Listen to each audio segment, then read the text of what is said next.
요시야 왕은 주전 639년부터 609년까지 남유다를 통치했던 왕이었습니다. 주전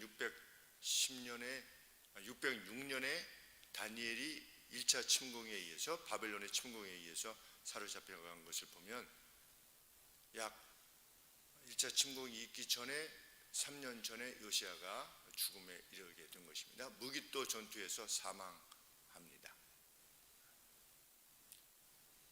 8세의 왕이 올랐다. 그리고 여호와의 말씀을 따랐다. 그런데 17절 말씀에 보시면 이 백성이 나를 버렸다 이런 표현을 보시면 요시야 왕은 개혁을 추진했는데 이스라엘 백성들은 계속해서 악을 행했던 것입니다. 23장 이하의 내용을 보면 이전에 있었던 악의 모든 내용들이 다 시행되고 있었음을 알게 됩니다. 요시야 왕 때 그 일이 이루어진 겁니다. 요시야 왕 때 예레미야 선지자가 활동하던 시기입니다. 그러면 왕도 그렇고 예레미야도 그렇고 선지자들도 하나님의 말씀을 받아서 전달했는데도 불구하고 유다 백성들은 하나님을 배역해서 행했던 것입니다. 그렇다면 요시야의 개혁이 얼마나 벅찬 것이었는가 이런 생각을 해보게 됩니다. 그래서 18년째 통치 18년째니까 8살 때부터 됐으니까 26살 때 비로소 이제 성전에 퇴역한 것을 수리하라 한 것을 보면 18년간을 기다려야만 했던 것입니다. 어떤 그 힘이 주어지기까지. 그러면 요시야의 생애가 얼마나 힘든 생애였는가를 알게 됩니다. 31년이라고 그랬나요? 아까 통치 기간이 31년을 치리하였다. 그러면 18년 때 이 성전 개혁이 성전의 어떤 퇴력한 것을 고쳤다 할 것 같으면 한 13년 뒤에 죽은 것입니다.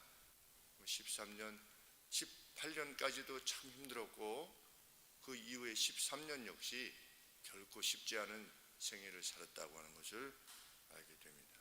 저항이 만만치 않았을 것입니다. 다 그런 거지 뭐. 이번 노예 사태도 그렇습니다.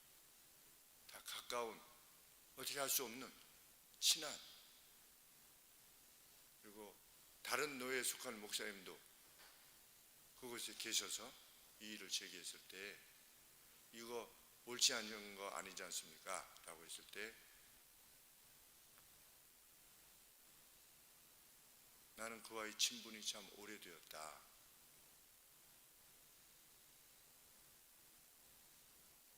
그런데 이스라엘은 서로 이렇게 지연, 혈연 이런 것이 다 연결되지 않았겠습니까? 얼마나 힘들었겠나 이런 생각을 하게 됩니다. 개혁이라고 하는 것이. 우리 루터나 켈빈이, 루터는 원래 사제 아니겠습니까? 신부인데 신부를 양성하는, 사제를 양성하는 신학 대학원의 교수였습니다. 루터가. 그러니 그때 다 가르쳤던 사람들이 있고 루터 보고 왜 그래? 너무 그런 일에 나서지 마. 당신이 그런다고 뭐 달라지는 건 없어. 그렇지 않겠습니까? 개혁이라고 하는 것이. 혼자 안 돼. 다 부르르듯이 행해야 돼. 그렇게 하나씩 둘씩 누룩의 영향을 받듯이 점점 누룩이 활성화되듯이 그 사회가 그렇게 되었겠습니다. 북이스라엘도 그랬고 남유다도 그랬습니다. 우리 기독교의 타락이 콘스탄티누스 황제가 313년에 로마의 종교를 기독교로 정한 이후에 기독교의 지도자들에게 많은 혜택을 주었을 때 이방의 사제들이 회심을 해가지고 기독교의 종교 지도자가 되는 과정에서 많은 우상적인 것들을 가지고 들어왔을 때 그것이 자기들이 그렇게 그동안에 해왔던 것들이니까 그것이 익숙하고 사람들 역시 자기들의 시대 속에 그것이 이루어졌던 것이니까 또 익숙하게 받고, 그러니까 무 자르듯이 여기서부터는 뭐고 여기서부터는 여기고 이렇게 할 수 없었던 상황이라는 것을 감안하면 죄악이라고 하는 것은 참 원래 들어오는 것입니다. 조금씩 조금씩.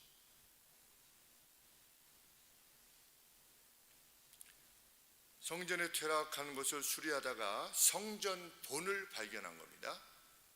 율법책이 하나밖에 없었다 이것이 아니고 성전에 있었던, 그러니까 언약궤 옆에 사본으로 두라라고 했던 신명기 31장 26절에 보면 언약궤 옆에 율법 사본을 필사해서 뭐 양피지 같은 데 해서 두어라 라고 했던 명령을 따라서 두었던 그 사본이 발견된 겁니다. 그러니 얼마나 그것이 귀하게 여겨졌겠습니까? 그래서 그 율법책으로부터 읽다가 요시아가 어떻게 된 겁니까?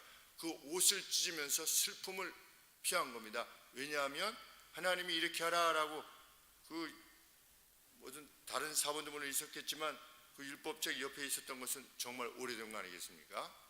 그러니 읽다가 하나님께서 하지 말라고 한 것만 다 하고 있는 겁니다. 그러니까 그 남유다의 자기 백성에게 미칠 이 죄악, 그 죄악으로 말미암는 하나님의 징계, 이것이 두려워서 옷을 찢으면서 우은 것입니다.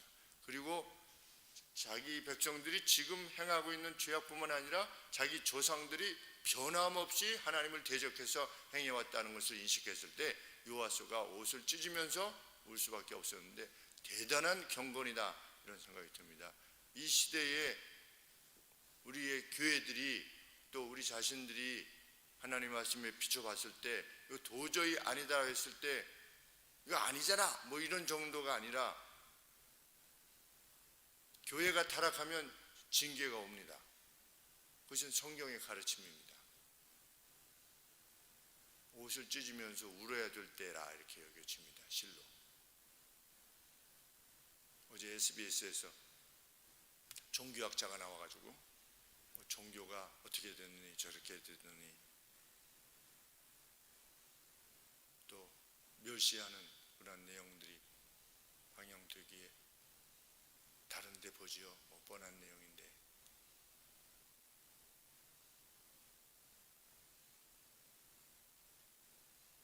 오늘날 참 두렵게 인식해야 되는 이 사회의 변화, 우리 사회만 그렇겠습니까?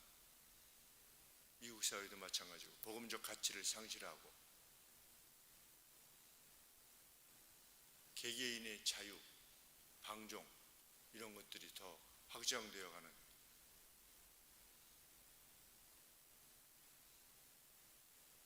뭐 북유럽은 말할 것도 없고 점점 하나님 말씀대로 사람들은 자기를 사랑하게 될 것이다. 자기 마음대로 하는 것을 사랑하게 될 것이다 이런 뜻입니다. 점점 세상은 하나님께서 주신 인간의 본래 어떤 윤리, 인륜 이것으로부터 멀어져 갈 것이라고 그랬는데 정말 이러한 사실만 보아도 하나님 말씀은 진리다 이런 생각을 하게 되는 것입니다. 13절에 보시면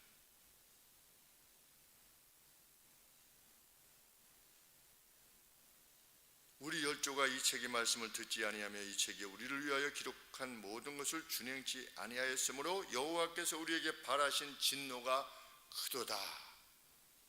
현재 진행형으로 지금 말하고 있는 것입니다.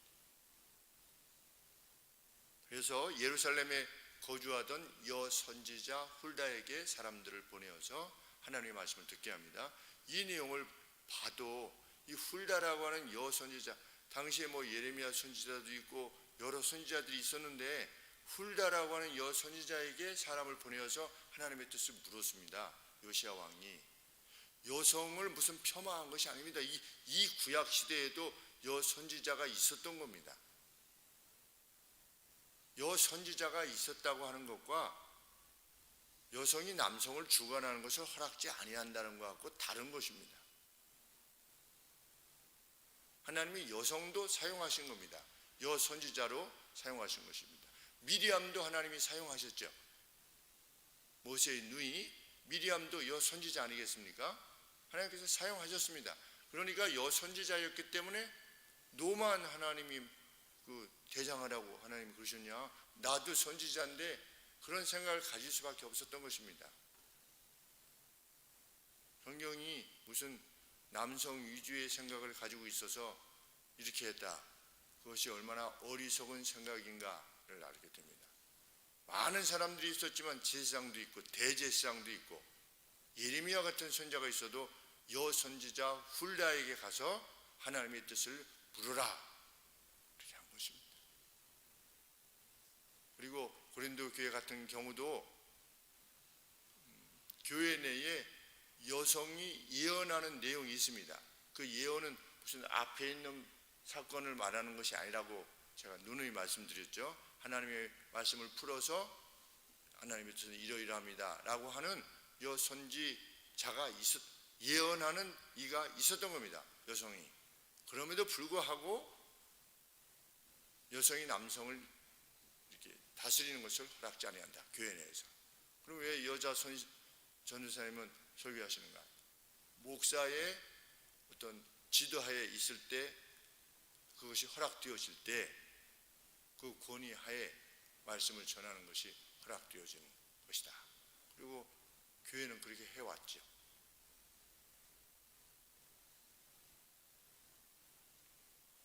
그랬더니 훌다가 무엇이라고 하나님의 뜻을 전했습니까? 우상 숭배로 말미암아 하나님의 진노를 격발한 유다에게 하나님께서 재앙을 부으실 것이다. 16절 말씀. 여호와 말씀이 내가 이곳과 그 거민에게 재앙을 내리되 곧 유다 왕의 읽은 책의 모든 말대로 할 것이다. 왜냐하면 이 백성이 나를 버렸기 때문이다. 그러니 요시야가 얼마나 가슴이 찢어지겠습니까? 이거 바로 서야 되는데 도대체 돌아서려고 하지 않으니 얼마나 힘들었겠습니까? 그가 외적인 개혁은 이루었습니다. 왕으로서 외적인 개혁은 이루었지만 유다 백성들이 따르지 않은 겁니다. 얼마나 고독했겠는가. 그래서 오늘 찬송을 이렇게 부른 겁니다. 외롭게 사느니 그 누군가. 얼마나 외로웠겠습니까? 우리가 하나님의 온전한 뜻을 따라 사는 것이 점점 더 외로워질 겁니다. 성경 말씀에 의하면 세상은 그리로 갈 것이니까. 구닥다리라고 그 옛날 생각을 따라서 새로운 해석이 가능한데 라고 하게 될 것입니다. 점점 더 이루어질 것입니다. 그런데 하나님께서는 재앙을 선언하시면서 이렇게 또 말씀하십니다. 18절 말씀에 너희를 보내어 여호와께 묻게 한 유다 왕에게 너희가 이렇게 구하라. 이스라엘 하나님 여호와의 말씀이 내가 들은 말을 의논컨대 내가 이곳과 그 거민에게 대하여 빈터가 되고 저주가 되리라 한 말을 내가 듣고 마음이 연하여 여호와 곧 내 앞에서 겸비하여 옷을 찢고 통곡하였으므로 나도 네 말을 들었노라.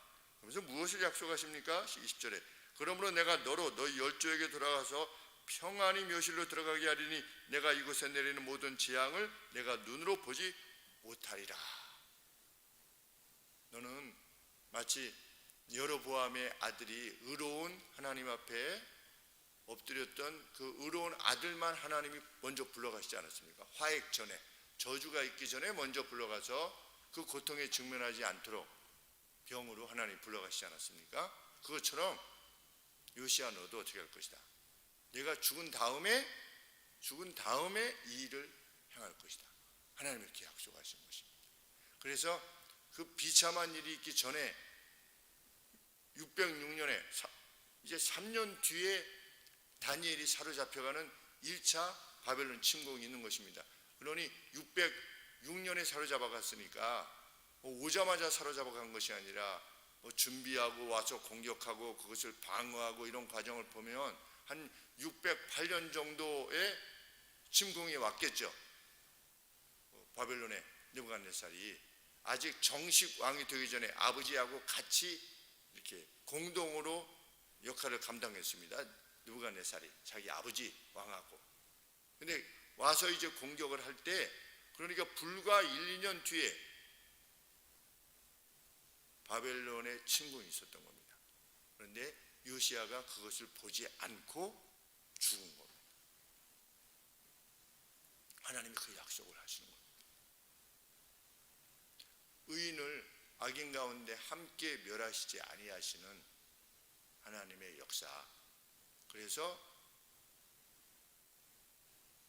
순간 요시야가 잘못된 선택을 하는 것처럼 보이기도 하지만 마지막 무기토 전투에서 그래서 죽은 것처럼 여겨지기도 하지만 하나님의 이 예언의 말씀이 더 압도적으로 그의 생애를 이끌어가는 것입니다. 그래서 먼저 부른 것입니다. 화살을 맞아 죽든지 뭘 해서 죽든지 순간 죽는 것은 오히려 우리에게는 복이 아닐 수 없습니다. 그냥 건강하시다가 갑자기 돌아가셨다. 그 사람들이 어휴 뭐 갑자기 이게 돌아가셨네. 그것이 아니고 갑자기 돌아가신 것이야말로 그 복이 아니겠습니까? 갑자기 돌아가신 것이야말로 한 일주일 그냥 아르시더니 그냥 돌아가셨죠. 멀쩡하시다가 아니라 하나님이 그렇게 불러가신 것이라 우리는 보게 됩니다. 폐렴으로 가시든지 폐혈증으로 가시든지 순간 점점 사람들이 장수해 가면서 그것을 걱정하지 않습니까? 노인 요양원에 누워서 오래 그냥 24시간을 대소변을 받아내면서 참 얼마나 수치스럽겠습니까? 거기서 누워있게 되면 얼마나 고통스럽고 참. 그런데 순간 불러가실 수도 있는 그것이 뭐 사고든 무엇이든 우리 생각 같으면 왜 하나님이 여로보암의 아들만 먼저 불러가야 하시는가? 왜 요시야 왕은 8세 더하기 31년이면 38 아니면 39에 떠난 건 아니겠습니까? 참으로 젊은 날 왜 하나님께서 떠나게 하시는가? 그리고 보지 않게 하시는 겁니다. 그 재난을.